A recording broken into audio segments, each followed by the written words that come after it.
ہمارے اس چینل میں خوش آمدید۔ شروع کرتے ہیں آج کی ایک نئی کہانی۔ میں ڈاکٹر تھی جب بھائی اور بھابھی نے الزام لگا کر گھر سے نکال دیا اور میں نے اپنے ٹرانسفر گھر سے دور پہاڑی علاقے میں کر لیا اور جس ہاسپٹل میں تھی وہاں کے بارے میں مشہور تھا۔ یہاں جنات کا بسیرا ہے اور رات کی ڈیوٹی کوئی نہ دیتا۔ مجھے جنات پر یقین نہ تھا اور رات کی ڈیوٹی دینے لگی۔ یک رات آپریشن تھیٹر سے کچھ عجیب آوازیں سنائی دی اور بھاگ کر جیسے ہی وہاں گئی تو پاؤں تلے سے زمین نکل گئی، کیونکہ وہاں تو مریم اپنے روم میں بیٹھی رو رہی تھی۔ آج اس کو والدین کی بہت یاد آ رہی تھی۔ آج اس کی برتھ ڈے تھی اور بھائی بھابھی نے اسے جھوٹے منہ بھی وش نہیں کیا تھا۔ وہ روتے ہوئے اپنے موم ڈیڈ کو یاد کرنے لگی کہ آپ اسے اس بھری دنیا میں اکیلا چھوڑ کر کیوں چلے گئے ہیں۔ وہ اب کس کے سہارے جیے گی؟ کسی کو اس کی خوشی یا غم سے کوئی سروکار نہیں ہے۔ وہ روتے ہوئے گزارا ہوا وقت یاد کرنے لگی۔ جب اس کے والدین زندہ تھے، ایک ماہ پہلے ہی اس کے ڈیڈ اس کی برتھ ڈے کی تیاریاں شروع کر دیتے۔ اس کی اپنی فرمائش کے مطابق گفٹ دیتے۔ وہ خود بتاتی کہ اسے کون سے بڑے ہوٹل میں اپنی برتھ ڈے کرنی ہے۔ ساری ڈیکوریشن وہ اپنی مرضی سے کرواتی۔ اس کی ممی ڈیڈی ایک بہت بڑے کامیاب بزنس مین تھے۔ وہ سونے کا چمچ لے کر دنیا میں پیدا ہوئی تھی۔ اس سے بڑا ایک بھائی تھا۔ دادی کو پوتے شوق تھا، جبکہ اسے اور مریم کے دادا کو بیٹی کی بے حد شوق تھا۔ مریم کے باپ نے بیٹے کی بھی خوشی منائی، مگر جب 2 سال کے بعد مریم پیدا ہوئی تو مریم کے باپ اور دادا نے اتنی خوشی منائی کہ پورے ہاسپٹل میں سب کو مٹھائی تقسیم کی گئی۔ مریم کے باپ نے پورے خاندان کو ایک گرینڈ پارٹی دی جو عرصے تک لوگوں کو یاد رہی۔ جو وہ بڑی ہوتی گئی، دادا اور باپ کا لاڈ پیار انتہا کو چھونے لگا۔ مریم کی دادی پوتے پر جان چھڑکتی، مریم کو زیادہ نہ پوچھتی کہ یہ تو پرایا مال ہے، دوسروں کے گھر چلی جائے گی۔ مریم کی ماں بہت اچھی رحم دل عورت تھی۔ وہ غریبوں کی بہت ہمدرد تھی، ملازموں سے بھی نرمی سے پیش آتی اور گاہے بگاہے ان کی مدد کرتی رہتی۔ وہ مریم کو بھی ایسی ہی تعلیم دیتی، جبکہ باپ دادا اس کے برعکس تھے۔ وہ تو گھر کے ملازموں سے فالتو بات کرنا بھی اپنے شان کے خلاف سمجھتے تھے۔ ایسے ہی وہ پوتے کو سکھا رہے تھے، جبکہ مریم اپنی ماں کی طرح میں رحم کا جذبہ اور خوف خدا رکھتی تھی۔ مریم کی ماں کے بیٹے پر تو نہ چلتی تھی، کیونکہ وہ اپنی دادی کا بہت لاڈلا تھا۔ وہ اس کے بگڑے پن پر بھی فخر کرتی تھی کہ امیروں کے بچے اور غریبوں کے بچے میں یہی تو فرق ہے۔ دادی کا کہنا تھا کہ جب اللہ تعالیٰ نے اتنی دولت دی ہے تو اس سے زیادہ فائدہ کیوں نہ اٹھائے، بچے کو غریبوں کے بچوں کی طرح پیسے کے لیے ترساتے رہے۔ وہ اپنے پاس سے اسے کھلی پاکٹ منی دے دیتی تھی۔ مریم کی ماں اگر ٹوکتی تو اسے جھڑک کر کہتی کہ بہو تم حالانکہ سونے کا چمچ لے کر پیدا ہوئی ہو، پر تمہارے اندر امیروں والی کوئی بات نظر نہیں آتی۔ تمہیں بچپن سے نہ جانتی ہوتی تو سمجھتی کہ شاید تم نئی امیر ہوئی ہو تو تمہیں امیروں والے طور طریقے نہیں آتے، مگر حیرت ہوتی ہے تمہاری تربیت پر۔ ایسی کی گئی ہے جیسے کسی غریب لڑکی کو بچت کے طریقے سکھائے جاتے ہیں، دوسرے سے رحم دلی کا سلوک سکھایا جاتا ہے۔ مریم کی دادی کہتی، میں اتنی بوڑھی ہو کر بھی ابھی تک زیور کپڑے کی شوقین ہوں، اور ایک تم ہو کے کسی چیز کا شوق ہی نہیں رکھتی تھی۔ ارے اللہ تعالیٰ نے جب اتنا دیا ہے تو عیش کرو۔ مریم کی ماں جواب دیتی، ماما اپنی ضروریات سے بڑھ کر سامان جمع کریں گے تو اس کی پوچھ ہوگی اور وہ سارا فالتو سامان سر پر اٹھا کر کھڑا ہونا پڑے گا۔ مریم ماں کی نصیحت سنتی تو اس کو اپنے آخرت کی فکر لگ جاتی، مگر پھر دادا باپ اسے اتا پروٹوکول دیتے کہ وہ مجبور ہو جاتی۔ مریم کو اسکول کالج صبح اس کے ڈیڈ خود چھوڑ کر آئے کہ میں بیٹی کا رسک نہیں لے سکتا۔ واپسی پر اس کے موم کے ساتھ بوڑھا خاندانی ڈرائیور ساتھ جاتا تھا۔ مریم کے ڈیڈ اسے ڈرائیونگ نہیں سکھانے دیتے تھے، مارکیٹ اکیلے کبھی نہ جانے دیتے۔ اس کی موم کو سختی سے ہدایت تھی کہ ساتھ جانا ہے۔ مریم اپنی ماں کی طرح سادہ فطرت لڑکی تھی۔ وہ پارلر اپنی ماں کی طرح جانے کی شوقین نہ تھی، مگر دادی ہفتے میں 2 بار جاتی اور اسے بھی زبردستی ساتھ لے کر جاتی۔ مریم کو زبردستی دادی مجبور کرتی تو اسے بھی مجبوراً کچھ نہ کچھ کروانا پڑتا۔ مریم کی ماں بھی ایک خوشحال گھرانے سے تھی۔ مریم کی نانی بہت نیک اور پرہیزگار تھی۔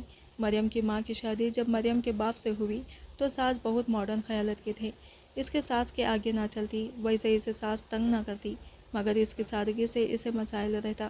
ساس اسے پینڈو کہہ کر مذاق اڑاتی۔ مریم کی ماں ایک کان سے سنتی دوسرے سے اڑا دیتی۔ اس نے اپنی ڈیگر نہیں بدلی۔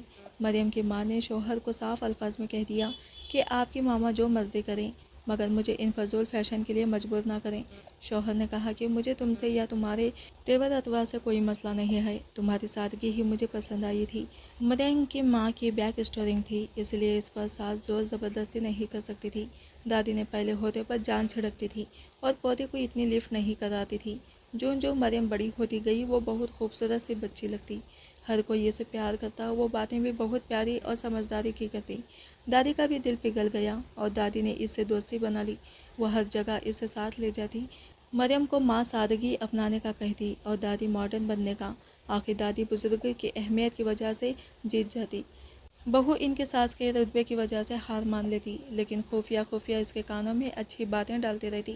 مریم پڑھائی میں بہت اچھی پوزیشن لیتی، بھائی بھی ذہین تھا۔ مریم کے باپ کو جب بھی فرصت ملتی وہ بچوں کی پڑھائی کی جانچ پڑتال ضرور کرتا، اچھے سے اچھا ٹیوٹر گھر میں بچوں کو پڑھانے کے لیے لگاتا، پھر ان پر نظر بھی رکھتا۔ اس کی زندگی بہت مصروف تھی مگر اپنی فیملی کے لیے، خاص طور پر بچوں کے لیے وقت ضرور نکالتا۔ وہ کہتا کہ اتنی دولت کمانے میں مگن رہوں اور اپنی فیملی کے ساتھ لائف انجوائے نہ کروں، ان کو اپنے سامنے بڑا ہوتے نہ دیکھوں تو کیا فائدہ۔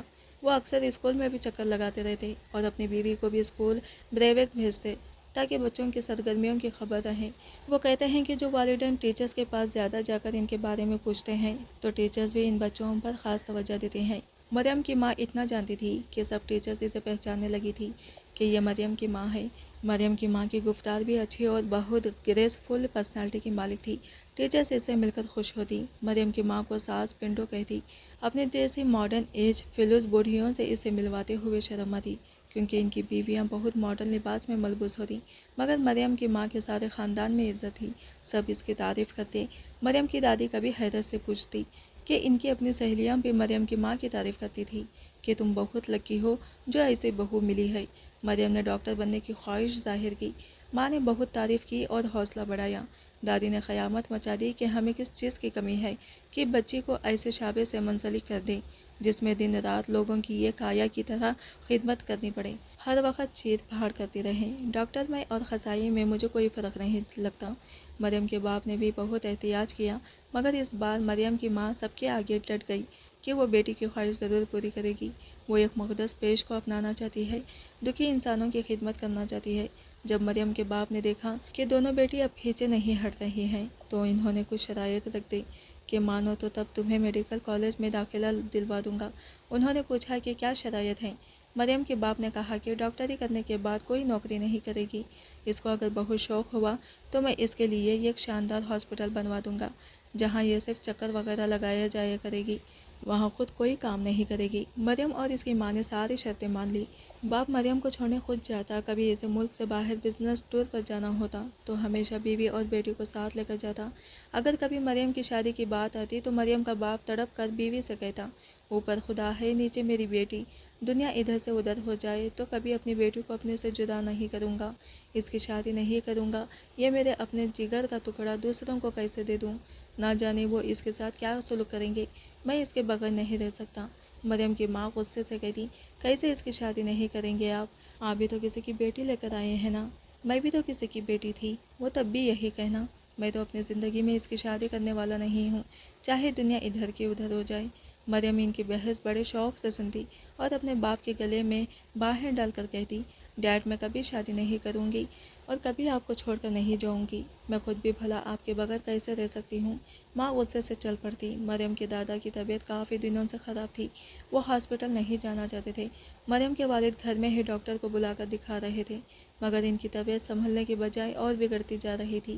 ایک دن ان کی طبیعت زیادہ خراب ہو گئی، ملازم نے آ کر بتایا کہ وہ بے ہوش ہو گئے ہیں۔ فوراً مریم کے باپ نے ایمبولینس کو فون کر دیا۔ مریم رونے لگی، باپ مریم کو گلے لگا کر تسلی دینے لگا۔ جب انہیں ہاسپٹل لے جایا گیا تو کافی دیر ڈاکٹرز نے ان کی جانچ پڑتال کرتے رہے مگر وہ مر چکے تھے۔ مریم کی زندگی کا یہ پہلا لمحہ تھا۔ مریم کی بری حالت تھی، باپ نے اسے بہت زیادہ وقت دیا، اپنے ہاتھوں سے زبردستی کھلاتا پلاتا۔ مریم کی ماں نے مریم کو ڈانٹتے ہوئے کہا کہ تم اپنے ناز نخرے باپ سے اٹھوا رہی ہو، کیا تم نے سوچا ہے کہ انہوں نے بھی اپنا سگا باپ کھویا ہے، تمہیں ان کی دلجوئی کرنی چاہیے، ان کو زبردستی کھلانا پلانا چاہیے، ان کا خیال رکھنا چاہیے، ان کی دیکھ بھال کرنی چاہیے۔ میں زبردستی ان کو تھوڑا بہت کھلائی پلائی ہوں مگر انہیں اپنے سے زیادہ تمہاری فکر لگی رہتی ہے۔ مریم کا باپ اپنی بیوی اور بیٹی کے ساتھ بیٹی کی دلجوئی کے لیے انہیں ورلڈ ٹور پر گھمانے پھرانے لے گیا۔ مریم نے خوب شاپنگ کی۔ ماں کے احساس دلانے پر مریم کو احساس ہو چکا تھا کہ باپ کا خیال بھی رکھنا چاہیے۔ مریم نے نوٹ کیا کہ اس کا ڈیڈ کمزور ہو گئے ہیں، اس نے تو کبھی دھیان ہی نہ دیا۔ مریم نے دل میں سوچا کہ وہ ڈاکٹر انکل کو جا کر بتائیں گی، ڈیڈ کے مکمل ٹیسٹ کریں۔ وہ کھا پی بھی کم رہے تھے، چلنے میں بھی مستی کر رہے تھے۔ مریم کی ڈاکٹری کی ڈگری مکمل ہو چکی تھی، باوقت جاب بھی ہو چکی تھی۔ اس کے ڈیڈ نے کہا تھا کہ وہ اسے بڑے پیمانے پر سیلیبریٹ کریں گے، مگر دادا کی فوتگی کی وجہ سے سب کچھ مانند پڑ گیا۔ مریم کا بھائی دادی کا پھٹو بنا رہتا تھا، وہ بھی تعلیم مکمل کرنے کے بعد باپ کا بزنس سنبھالنے لگا تھا۔ گھر میں اس کی شادی کے چرچے ہونے لگے تھے۔ دادی اسے ہمیشہ کہتی کہ میں تیری شادی کسی بانی سوسائٹی کی کسی ماڈرن فیملی سے کرواؤں گی۔ ماں نے اپنے جیسے پنڈو سے کروا دینی ہے، پھر ساری زندگی کسی سے ملواتے ہوئے بھی شرمندگی، اور بچے بھی پنڈو۔ اگر میں نہ ہوتی تو تم لوگ بھی پنڈو بنے ہوتے۔ دادی نے مریم کے بھائی کی الیک سلیک اپنے ماڈرن دوست کے ماڈرن پوتی سے کروا دی، اور ان کا خفیہ نکاح بھی کروا کر وہ گھر لے آیا۔ باپ کو مریم واپس آ کر مکمل ٹیسٹ کروا رہی تھی۔ جب بیٹا بیوی کو گھر لے آیا تو باپ کے ساتھ ماں بھی شاک میں رہ گئی، مگر دادی نے ان کو اچھی طرح ویلکم کیا۔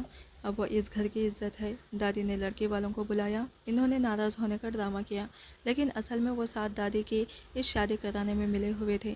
دادی نے حکم دے دیا کہ اب جو ہونا تھا ہو چکا، اب اس کا بھی اس گھر پر اتنا ہی حق ہے۔ دادی نے ولیمہ اناؤنس کر دیا۔ 3 دن بعد ہوٹل میں ولیمہ کر دیا گیا اور سارے خاندان کو بلایا گیا۔ سب دلہن کے بیہودہ فیشن پر باتیں بنا رہے تھے۔ مریم بھی بجھی بجھی سی تھی، اس نے بھائی کی شادی کے کئی خواب دیکھے رکھے تھے۔ ہر وقت لڑکیاں نوٹ کرتی رہتی اور اپنی ماں سے مشورہ کرتی رہتی، مگر خاندان بھر میں ان کو کوئی لڑکی پسند نہ آئی۔ مریم کی ماں کو سب مبارکباد دینے کے ساتھ بہو پر تنقید بھی کر رہے تھے، اور وہ اداسی سے مسکرا دیتی۔ مریم کا بھائی ولیمے کے اگلے دن دادی کے کہنے پر ہنی مون پر باہر ملک جا رہے تھے۔ مریم نے بھائی سے کہا کہ کل ڈیڈ کی رپورٹس آتی ہیں، تم کچھ دن رک جاؤ، ڈیڈ بیمار ہیں۔ اس کی بیوی گرج کر بولی، کیا ہو گیا ہے؟ ہلکی پھلکی طبیعت خراب ہے، ہم ڈاکٹر تھوڑی ہیں جو ان کا علاج کریں گے، وہ ٹھیک تو ڈاکٹر سے ہوں گے، ہم کون سا ہمیشہ کے لیے جا رہے ہیں۔ مریم کا بھائی بیوی کے ڈانٹنے پر کہ چلو فلائٹ مس ہو جائے گی، دیر ہو رہی ہے، وہ خاموشی سے بیوی کے پیچھے چل پڑا۔ باپ کی جب رپورٹ آئی تو کینسر کی لاسٹ اسٹیج تھی۔ مریم رپورٹس پڑھ کر بے ہوش ہو گئی۔ مریم کے باپ کو ڈاکٹر دوست نے تسلی دیتے ہوئے بتا دیا تھا کہ یہ مسئلہ ہو سکتا ہے۔ سن کر وہ جھٹ بولا تھا کہ میری بیٹی کا کیا ہوگا؟ ڈاکٹر نے کہا تھا کہ یہ تو اللہ تعالیٰ ہی جانتے ہیں کہ کیا ہوگا، تم فکر نہ کرو، اللہ تعالیٰ بہتر کریں گے۔ ماں نے بڑی مشکل سے اسے ہوش ملایا۔ خود ماں کی حالت بھی دینی تھی، مگر وہ اسے سمجھا رہی تھی کہ تم اپنے ڈیڈ کو حوصلہ دو۔ وہ اپنے باپ کے گلے لگ کر پھوٹ پھوٹ کر رو دی۔ ماں اور دادی بھی رو رہی تھی۔ بیٹے کا اسی وقت اتفاق سے فون آ گیا۔ جب اس نے سنا تو بولا، ہم آج ہی نکل رہے ہیں، ان کے آنے میں ابھی 2 دن باقی تھے۔ بیوی وہ 2 دن بھی ادھر رہنا چاہتی تھی، پھر دادی کے بلانے پر اسے آنا پڑا۔ ڈیڈ میں آپ کو کچھ نہیں ہونے دوں گا، میں آپ کو علاج کے لیے باہر ملک لے کر جاؤں گا۔ کافی دن مریم بھوکلا بھوکلائی پھرتی رہی، اپنے ڈیڈ کو وقت پر دوائی دیتی، ان کو پرہیزی کھانے اپنے ہاتھوں سے کھلاتی، ان کے ساتھ لان میں کھیلتی، ہر طرح سے وہ باپ کا دل بہلائی۔ بھائی نے باپ کی ہدایت کے حافظ کے سارے اسرار موت سمجھ لیے تھے کہ کس کو کب پیمنٹ کرنی ہے، کس کو کب دینی ہے۔ اس کام میں اس کی بیوی بھی اس کی ہیلپ کر رہی تھی، وہ بھی ساتھ حافظ جاتی، اور اس سے زیادہ اس کی بیوی نے معاملات سنبھال لیے تھے۔ مریم کو کچھ ہوش نہ تھا۔ ڈیڈ اسے تسلی دیتے کہ میری شہزادی، تم اپنا خیال بھی خود رکھنے کی آپ عادت ڈال لو۔ پھر دونوں رونے لگے۔ باپ کی صحت دن بہ دن گرتی جا رہی تھی، وہ ہاسپٹل ایڈمٹ نہیں ہونا چاہتے تھے، کہتے تھے کہ میں آخری وقت اپنے گھر گزارنا چاہتا ہوں۔ مریم کی دادی بھی اداس تھی، مگر پھر بھی وہ اپنے وقت پر کھاتی پیتی، سارے کام اسی روٹین میں کرتی۔ ڈیڈ کا آ کر کھڑے کھڑے حال حوال پوچھتی اور اپنے کمرے میں جا کر اپنی روٹین کے مطابق ٹی وی دیکھنے لگ جاتی۔ ملازم باتیں بناتے کہ کیسی ماں ہے، بیٹی کی فکر ہی نہیں ہے۔ مریم بھی دادی کے رویے پر حیران ہوتی۔ مریم کی ماں شوہر کے صدقے خیرات دینے میں مصروف رہتی، دعائیں پڑھ کر پانی دم کرتی اور ان کو ہر وقت پلاتی رہتی، رو رو کر نماز میں شوہر کے لیے دعا کرتی۔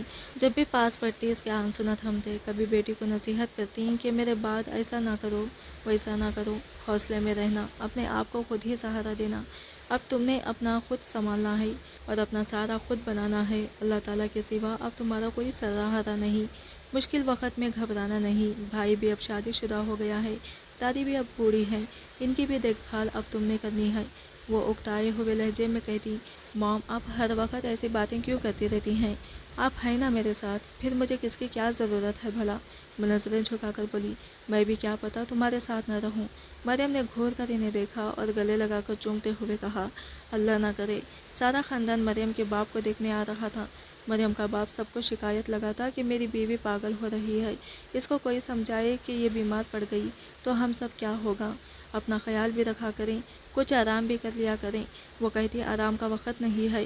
مریم کی ماں نے ایک پیکٹ اس کو دکھاتے ہوئے کہا کہ اس میں تمہارے تکیے میں ڈال رہی ہوں، کسی کو بتانا مت۔